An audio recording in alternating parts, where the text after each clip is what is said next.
జరగదేమో మన మన స్కూల్లో మాత్రం ఖచ్చితంగా టైం ప్రకారం టీచర్స్ రావడం కానీ క్లాసులు తీసుకోవడం కానీ సిలబస్ను పూర్తి చేయడం కానీ పిల్లల్ని పరీక్షలకి సన్నద్ధం చేయడంలో ఎటువంటి ఇబ్బందులు లేకుండా పర్ఫెక్ట్గా పూర్తి చేస్తున్నాం చెప్పడానికి సంతోషిస్తున్నాం. అదేవిధంగా మరి మన క్లాసులో ఉన్న 8 క్లాసులకి క్లాస్ టీచర్స్ ఉన్నారు. ఒకసారి వాళ్ళ గురించి కూడా చెప్తాను నేను.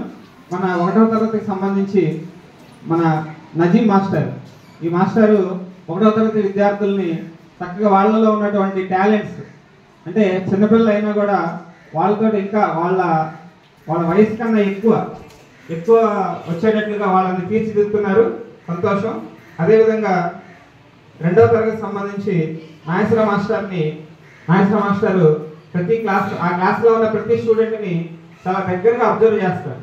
అంటే పిల్లవాడు ఏం చేస్తున్నాడు, వాళ్ళ నోట్స్ ఎలా ఉంది, ప్రతి సబ్జెక్ట్ని కూడా క్లీన్గా అబ్జర్వ్ చేసి ప్రతిదీ కూడా జాగ్రత్తగా చూసి పిల్లలందరినీ మంచిగా విద్యాబుద్ధులు నేర్పుతారు. అదేవిధంగా 3rd క్లాస్ సంబంధించి క్లాస్ టీచర్ రఘు మాస్టరు, వీళ్ళందరూ మళ్ళీ ఒకసారి మీకు పరిచయం చేస్తాము. వాళ్ళ ప్రోగ్రెస్ రిపోర్ట్ కూడా మీకు అందిస్తారు.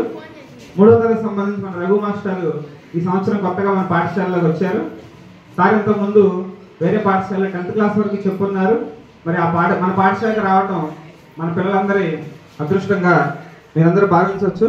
ఎందుకంటే మన మాస్టారు మ్యాథ్స్లో పిల్లలకి 3rd క్లాస్ పిల్లలకి ఎప్పుడు వాళ్ళని ఎటువైపు వెళ్లకుండా నేను చూస్తూనే ఉంటా, నేను చూస్తూనే ఉంటా, బోర్డు మీద దాన్ని పూర్తి చేస్తూ ఉంటారు. ఆ పిల్లలు కూడికలు తీసుకురాతలు కానీ భాగాహారాల్లో 3వ తరగతి పిల్లలు మంచిగా ఫాలో అవుతుంటారు. అదేవిధంగా 4th class 5th class teacher అని మన వరలక్ష్మి మేడం గారు ఇంగ్లీష్ లాంగ్వేజ్లో పిల్లలకు సరదాగా ఎలా ఇంగ్లీష్ నేర్పాలి. యాక్చువల్గా ఇప్పుడు మన అందరూ గ్రామీణ ప్రాంతాలకు చెందిన వాళ్ళం కాబట్టి ఇంగ్లీష్ లాంగ్వేజ్ అంతగా పట్టుండదు. మేమందరం కూడా చిన్నప్పటి నుంచి కవర్ చేస్తుంటారు. ఆ విషయం కూడా చాలా సంతోషం.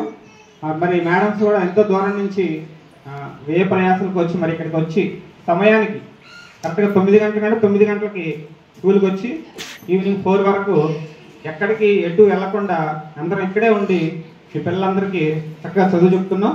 అదేవిధంగా మన 6th క్లాస్ సంబంధించి క్లాస్ టీచర్ అయిన రాణి మేడం గారు మన హిందీ సబ్జెక్ట్లో ఒక సీనియర్ టీచరు.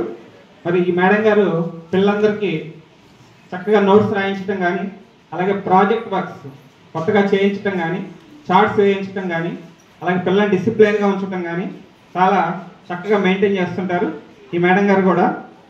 అదేవిధంగా 7th క్లాస్లో సంబంధించిన మన క్లాస్ టీచర్ మూర్తి మాస్టరు తెలుగు సబ్జెక్టు, తెలుగును జనరల్గా మనకి సరదాగా చక్కగా నేర్పుతూ ఉంటారు. పిల్లలందరితోటి సరదాగా ఉండటమే కాకుండా ఏమైనా తేడా వస్తే పిల్లల్ని మడత కూడా పెడతారు. దాంట్లో మాత్రం ఏమాత్రం తేడా లేదు. సో తెలుగు అంటేనే సరదాగా ఉండాలి. అలాగే తేడా చేస్తే మాత్రం ఊరుకునే పరిస్థితి ఉండదు. ఆ విధంగా చక్కగా డిసిప్లిన్లో ఉంచుతారు. అలాగే 8వ తరగతి సంబంధించి మన నాయక్ మాస్టారు మన తలలో 4 లాగా అందరితో కలిసిమెలిసి మన ఊరికి అలాగే మన పాఠశాలకి మధ్య ఒక బంధంలాగా అందరితో కలిసిమెలిసి ఉంటారు. మనకి ఏ అవసరం ఉన్నా కూడా మాస్టర్ కూడా ముందుంటారు. సార్ చెప్పే సబ్జెక్ట్ సోషల్. మన సోషల్ అంటేనే ఒక సముద్రం. ఈ సముద్రాన్ని ఏదటమే కాదు, ముందు నుంచి వెనక్కి నుంచి ముందుకి ఎట్నుంచి అయినా వెళ్ళగల టాలెంట్ కూడా మాస్టర్కి ఉంది. మరి ఇలాంటి టీచర్స్ అందరూ మన పాఠశాలలో ఉండటం ప్రధానోపాధ్యాయులుగా నాకు చాలా సంతోషం. నా పని చాలా ఈజీ అవుతుంది. అలాగే ఇక్కడ చదువుతున్న పిల్లలందరూ కూడా ఎంతో ఉపయోగకరం. మన పాఠశాలలో మెయిన్గా చదువుతో పాటు డిసిప్లైన్ కూడా మేము ఎక్కువగా కాన్సన్ట్రేట్ చేసేది డిసిప్లైన్ మీద. అంటే చదువు రావాలంటే ముందు పిల్లల్లో అసలు వాళ్ళ నడవడికి ఎలా ఉండాలి, క్రమశిక్షణతో ఉంటేనే వాళ్ళ చదువు అప్పుతుంది. ఆ విషయాన్ని మేము మాత్రం సీరియస్గానే తీసుకుంటాం. పిల్లలు సరిగా బడికి రాకపోయినా, పరీక్షలు రాయకపోయినా, సమయానికి ఏదైనా వర్క్ చేయకపోయినా ఆ విషయంలో టీచర్స్ అందరం సీరియస్గానే ఉంటాము.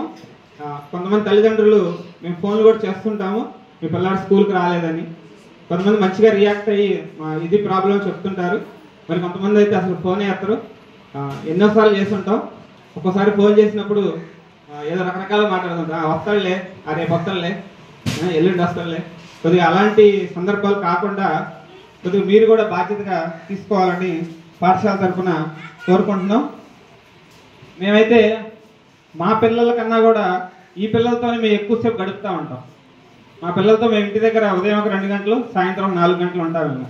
కానీ ఇక్కడ 9 గంటల నుంచి 4 గంటల వరకు కనీసం 7-8 గంటలు ఈ పిల్లలతోనే గడుపుతాం. మా పిల్లల కన్నా ఎక్కువగా వాళ్ళకి ఏదైనా అందించాలనే తాపత్రయంతోనే ఎల్లప్పుడూ మేము ఉంటాము. మరి ఇదే విధంగా పిల్లల చదువుతో పాటు వాళ్ళని ప్రతి క్షణం కాపాడటం కూడా మాకు చాలా అది పెద్ద టాస్క్ అనమాట. పిల్లల్ని ఎటు పోకుండా చూడాలి, ప్రతి క్షణం జాగ్రత్తగా ఉండాలి. ఎందుకంటే 4 గంటల వరకు మరి మా పిల్లల కిందనే లెక్క వాళ్ళని చదువుతో పాటు అన్ని రంగాల్లో కూడా వాళ్ళని ముందుకు తీసుకెళ్లాలనే కోరిక కూడా మాకుంది. అందుకోసం చదువు ఒకటే కాకుండా పిల్లలకి సరదాగా మరి నీతి కథలు చెప్తుంటాం. ఈవినింగ్ 3:30 నుంచి 4 గంటల వరకు వాళ్ళకి నీతి కథలు రోజుకొక టాపిక్ చొప్పున కథలు చెప్తాం. అలాగే ఇంగ్లీష్ వర్డ్స్ని కొత్తగా పరిచయం చేస్తుంటాం. అలాగే జనరల్ నాలెడ్జ్ ప్రశ్నలు చెప్తుంటాం. ఒక 2 గంటల సేపు వాళ్ళకి అలాగే తెలుగు పద్యాలు చెప్పిస్తుంటాం. అలాగే ఎక్కాలు చెప్పిస్తుంటాం. అలాగే యోగా చేయిస్తుంటాం. మాకు కుదిరినప్పుడల్లా చదువుతో పాటు మా పిల్లలు అన్ని రంగాల్లో ఉండాలి అనేది మా యొక్క ఉద్దేశం. మన పాఠశాల అయితే మీ అందరికీ ఒక అపోహ ఉంటుంది, గవర్నమెంట్ స్కూల్స్ అంటే ఏదో పిల్లల్ని పట్టించుకోరని, టీచర్స్ వాళ్ళ పనులు చేసుకుంటారని. మరి మీరు గమనిస్తూ ఉన్నారు, గత 2 సంవత్సరాల నుంచి మన పాఠశాల ఎలా ఉందో మీ ద్వారా కూడా ఫీడ్బ్యాక్ తీసుకుంటాం. ఈలోపు మీరు కూడా ఏం మాట్లాడదలుచుకున్నారో ఆలోచించుకోండి. మీ పాఠశాల సంబంధించి ఏమైనా ఇబ్బందులు ఉన్నా కూడా మీరు అందరూ చెప్పచ్చు. దాన్ని మేము తీసుకుంటాం. దాన్ని మీరు ఏ విధంగా చెప్పినా సరే తీసుకొని మా వైపు నుంచి ఏమైనా మిస్టేక్స్ ఉన్నా కూడా మేము సరిదిద్దుకోగలం. అదేవిధంగా మన పాఠశాలలో ఏ కార్యక్రమం జరిగినా కూడా ఒక చిన్న